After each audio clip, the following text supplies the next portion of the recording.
네, 이번 주 강경화 외교부 장관 후보자와 김희수 헌법재판소장 후보자, 김동연 기재부 장관 후보자의 인사청문회가 동시 개최됩니다. 야당이 송곳 검증이 예고된 가운데 과연 이들이 무사히 국회 문턱을 넘을 수 있을지 관심이 모아집니다. 네, 김영주 전 민주당 의원, 현경병 성균관대 초빙 교수 모시고 정치권 이슈 살펴보도록 하겠습니다. 어서 오세요. 네, 어서 오십시오. 네, 안녕하세요. 네. 먼저 다음 주면 문재인 대통령이 취임한 지 이제 한 달째를 맞습니다. 그동안 파격, 소탈, 탈권위 등의 행보로 많은 주목을 받았는데 먼저 두 분께서는 그 한 달 어떻게 평가하셨는지 먼저 의원부터 말씀해 주시죠. 그동안에 그야말로 파격, 또 경호 문제에 있어서도 그야말로 과거처럼 이렇게 검은 선글라스 끼고 이렇게 주변을 비해하는 사람이 없어졌고요.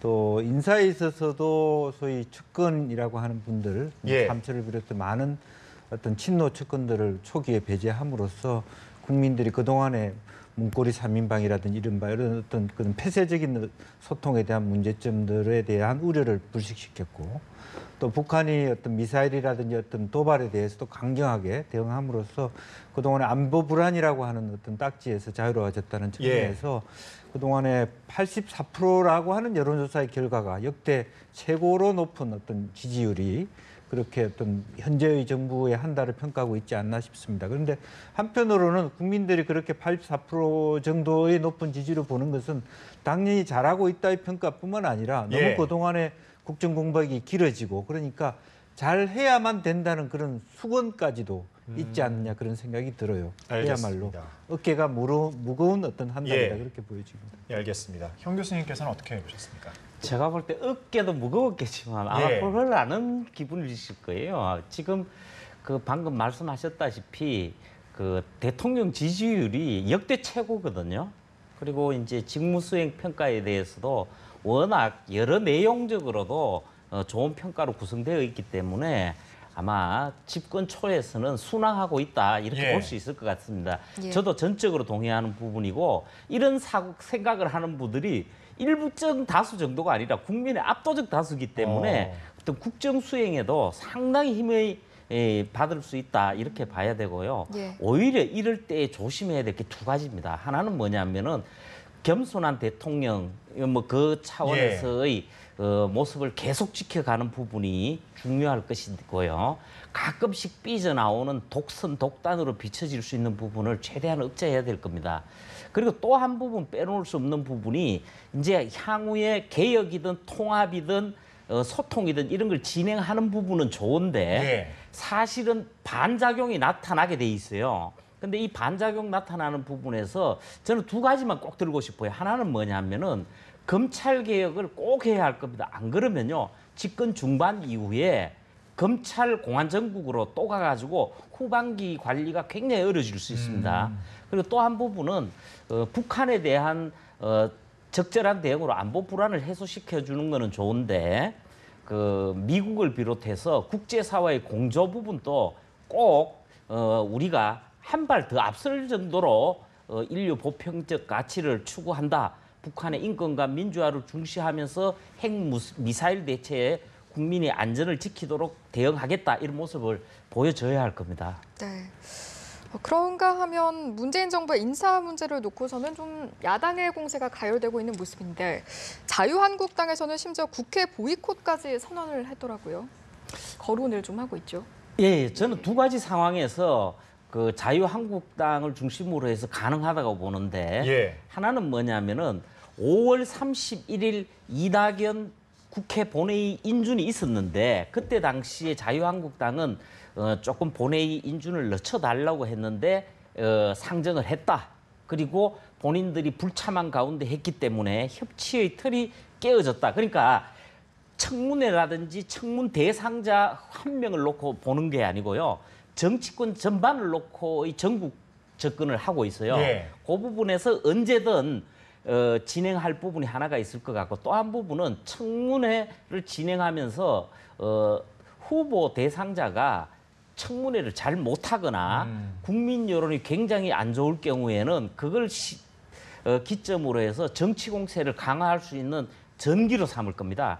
그런 점에서 그런 어떤 보이콧 발언이라든지 이런 부분을 해두는 것 같은데 지금 사실 이런 부분이 있어요. 아까도 말씀드렸지만은 자유한국당이든 반대하는 일부 정당과 의원들 같은 경우도 국민의 지지를 반대해서 하지는 못하거든요. 예.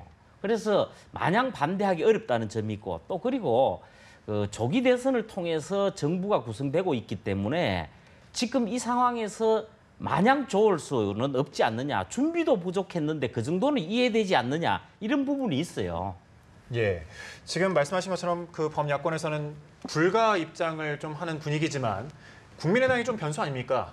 어떻게 흘러갈까요? 이제 국민의당은 또 한편으로는 이제 이낙연 총리 후보자에 대해서 상당히 이제 대승적 결단이라고 예. 했지만 국민들이 보기에는 이제 호남 후보이기 때문에 좀 어쩔 수 없이 팔이 안으로 굽었다 이런 부분이 있어서 그런 걸 의식하는 측면에서 또 반대급부로서 다른 후보자들은 철저하게 검증을 하겠다 이런 얘기를 하고 있습니다. 그럼에도 불구하고 지금 현재 보면 자유한국당은 좀 과도한 것 같아요. 실제로 보면요. 보이콧까지 한다, 일정하게 예. 하는 것은 가령 그것도 여론조사의 결과로 나타나고 있거든요. 지난 총리 후보의 인준 결과 이후에 말하자면 더불어민주당도 1% 정도 낮아지긴 했습니다만은 다른 바른정당과 정의당, 국민의당 같은 경우는 2%씩 올랐었거든요. 자유한국당만 정체를 거듭한다라고 하는 건 국민들 스스로가 현재 이 국면은 대체로 말하자면 인사는 철저히 하되 대승적 견제에서 협조해 주라 이런 의미는 있는 것 같아요. 예. 그렇지만 물론 모든 후보들을 다 통과시켜달라는 그런 뜻은 아니겠죠. 국민들 눈높이에 헌결이 충분한 후보는 낙마를 시켜야 되는 게 마땅하지만 여러 가지 의혹이 있음에도 불구하고 청문회는 과정 속에서 청문위원들이 정말 송곳 같은 질문을 통해서 국민들이 보시기에 저 후보는 안 되겠다는 것을 이끌어내야 되는데 현재의 실력은 또 그게 못당한 그런 예. 부분이 애매한 시점이란 말입니다. 그래서 이것은 어떻게 보면은 자유한국당 스탠스는 이해는 가지만 목리를 부른 듯한 모습으로 보면 그렇게 좋은 모습은 아니다라는 생각이 들고요. 이미 대통령께서 그런 어떤 아주 그 초기 검증이 좀 부실하다. 또 자기 원칙들을 지키지 못하는 데 대해서 상당히 미안하게 생각하는 부분을 염두에 두고 이제 던졌기 때문에 앞으로 김상조 후보자의 그 말하자면 보고서 채택, 예. 또 강경화 후보 그 이후에 나타나는 어떤 장관 후보들에 대해서 앞으로 어떤 말하자면 후보의 검증 자체에서 돌발 변수가 있느냐의 문제도 있지만 예. 국민들이 국민들이 납득할 수 있는 수준으로 낙마시킬 수 있는 실력이 되느냐 그런 것도 하나의 한번 체킹 포인트가 될 것 같습니다. 결정적 한 방도 체킹 포인트가 되겠군요. 예. 네. 강경화 후보자 이야기를 잠깐 해주셨는데 오는 수요일에 이제 새 후보자에 대한 인사청문회가 또 열리게 되거든요. 아무래도 좀 가장 큰 고비는 강 후보자가 아닐까 싶은데요. 어떻게 보십니까? 지금 뭐 언론에서도 그렇게 보고 있고 아마 다들 그 관심 있는 분들은 그렇게 생각하실 것 같아요. 사실 그런데 강경화 후보자가 가지고 있는 상징성이 너무 강해요. 여성 외교장관으로서 처음 되는 거에다가 예. 비고시 출신으로도 처음이고 그리고 국제사회에서의 그 굉장히 다양한 폭넓은 활동이 있었단 말이에요. 따지고 보면요. 그 자꾸 이게 숨어 있는 본질 중에 하나가 외교부 내외에서도 흘러나오는 이야기인데 자질 문제를 이야기하는 것 같은데 사실 미국 그 국무장관 같은 경우도 엑스모빌 기업체 직원으로 출발해가 회장까지 한 게 경력이 다인 사람입니다. 예. 그렇다고 해서 이 사람이 한반도라든지 북한 문제라든지 그 어떤 아시아 태평양 문제를 못 다루는 게 아니거든요. 그런 부분은 사실은 조금 갖다 붙이기 아니냐 이런 부분으로 보고 사실 저는 강경화 후보의 각각 사안에 대한 부분들은 여러 가지 나온 게 있습니다. 그런데 그 부분보다도 지금까지 청문회 제도가 2000년에 도입돼 가지고 한 300여 명이 했습니다. 그중에 이제 한 20여 명이 낙마했는데 제가 볼 때 둘 중에 하나입니다. 하나는 뭐냐 하면은 너무나 청문회 대응을 못하는 게 이제 핵심인데 제일 제가 볼 때 랭킹 1위가 이겁니다. 왜 부동산 투기했냐 그랬을 때에 땅을 사랑해서 그랬다 그 분이 있어요. 예. 그 이제 그런 식의 그 도저히 국민이 납득할 수 없는 부분이 하나가 있고 또 한 부분이 뭐냐면은 이 거짓말 해명 논란입니다. 예. 그래서 강경화 후보께서 지금 이제 아직 시간이 상당히 있기 때문에 잘 참고를 해서 사실관계에 바탕한 대응을 하면은 저는 그게 가장 최선의 방법이 아닐까 이렇게 생각합니다. 예. 예. 김희수 헌법재판소장 후보자의 경우에는 2년 논쟁으로 흐를 가능성이 커 보이는데 5.18 부적절 처신을 했다. 뭐 이런 얘기까지 나오고 있죠. 네. 청문회에 미칠 파장은 어느 정도로 예상을 해볼 수 있을까요? 사실은 이제 뭐 이게 참 애매한 스탠스입니다. 예. 왜냐하면 야당 입장에서는 그 5.18이라고 하는 부분이 사실은 본인들하고 잘 안 맞는 스탠스거든요. 예. 그 군부 독재 하에서 이분이 이제 군사 재판을 하는 과정에서 과잉에게 뭐 사형 언도를 했다든지 이제 그런 부분이 있어서 본인들이 얼마나 집요하게 이 문제를 할 수 있을까 하는 부분이 있고요. 또 이미 이분이 헌법재판소 재판관으로서 일정 정도 어떤 검증됐던 부분이 있기 때문에 예. 실제적으로 그것이 이제 광주 민심 입장에서 과연 근데 이분 또 호남분이란 말이에요, 사실은 이제. 그래서 그런 것은 아마 국민들이 받아보시기에 어떠실지 모르겠습니다. 이게 그 지나간 일들에 대해서 대통령도 이것을 모르는 상태에서 이렇게 추천했다기보다는 어떤 서열이라든지 종합적인 것을 고려해서 했을 텐데 오히려 통진당 문제 같은 것이 더 쟁점이 될 수가 있을 텐데 그런 부분은 또 하나 이제 이념적인 부분이 되고 5.18 부분도 그때 뭐 훈장을 받았든지 하는 부분은 이제 와서 과연 그것이 국민들이 봐게 과도하다 그렇게 얘기할 수 있을지 아니면 그야말로 전두환 시대에 문재인 대통령도 훈장 받았다는 그 훈장 아니겠습니까? 이제 그런 것들에 대한 대통령의 어떤 입장 또 국민들의 어떤 평가 이런 것들을 한번 좀 지켜봐야 될 부분인 것 같습니다. 예. 그런가 하면 반면 김동연 부총리 겸 기재부 장관 후보자는 이제 다른 후보들에 비해서는 상대적으로 의혹이 좀 덜한 편이라고 보여지는데 좀 무난하게 통과할 수 있을까요? 김동연 후보자 같은 경우에는 본인의 그 스토리가 탄탄하다고 보여지고 있어요. 그래서 대표적으로 뭐 입지전적인 인물이 아니냐 이런 차원에 있고 또 그리고 그 문재인 정부 자체가 청와대와 정부의 축을 해가는 거에서 제가 볼 때는 국정을 결정을 하고 방향을 잡아가는 거는 청와대에 하는 걸로 방향을 잡은 걸로 보여집니다.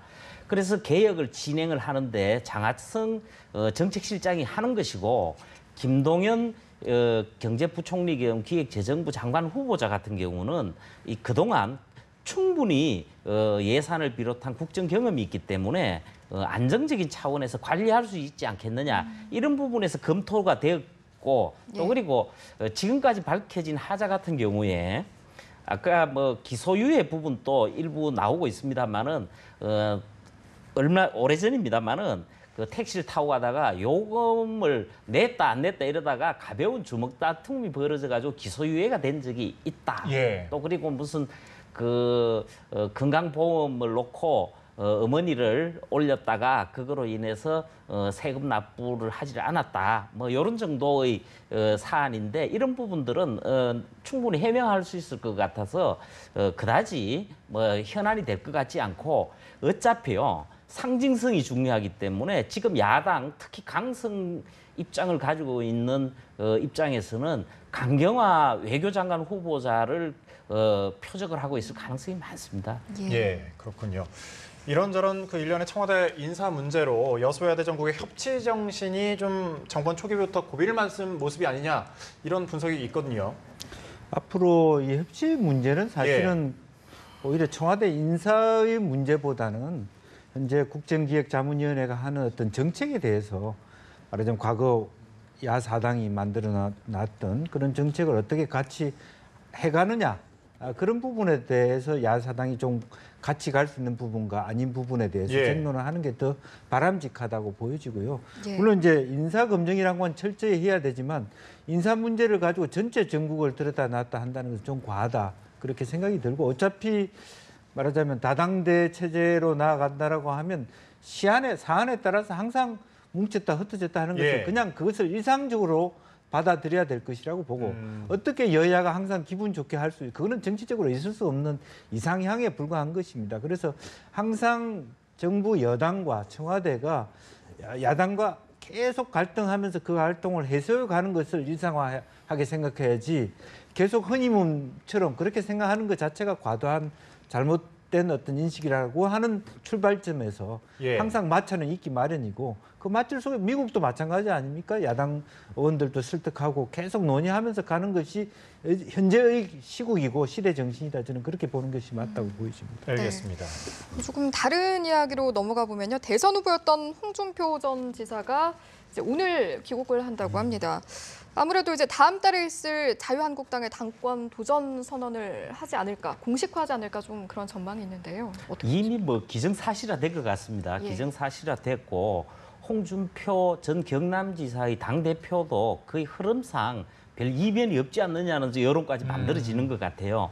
사실 그동안 보수 진영 전반의 문제이기도 하지만 특히 이제 자유한국당의 본인 내부에 안고 있는 문제가 너무 많아요. 이런 상황을 헤쳐가려고 하는 거에 가장 다수 세력이면서 한계를 가지고 있는 게 이 친박 문제거든요. 친박 청산이 필요한데 이 일을 해놓을 수 있는 적임자로도 홍준표 전 지사 아니냐 이래 보는 것 같아요. 그런데 이제 심지어 지금은요.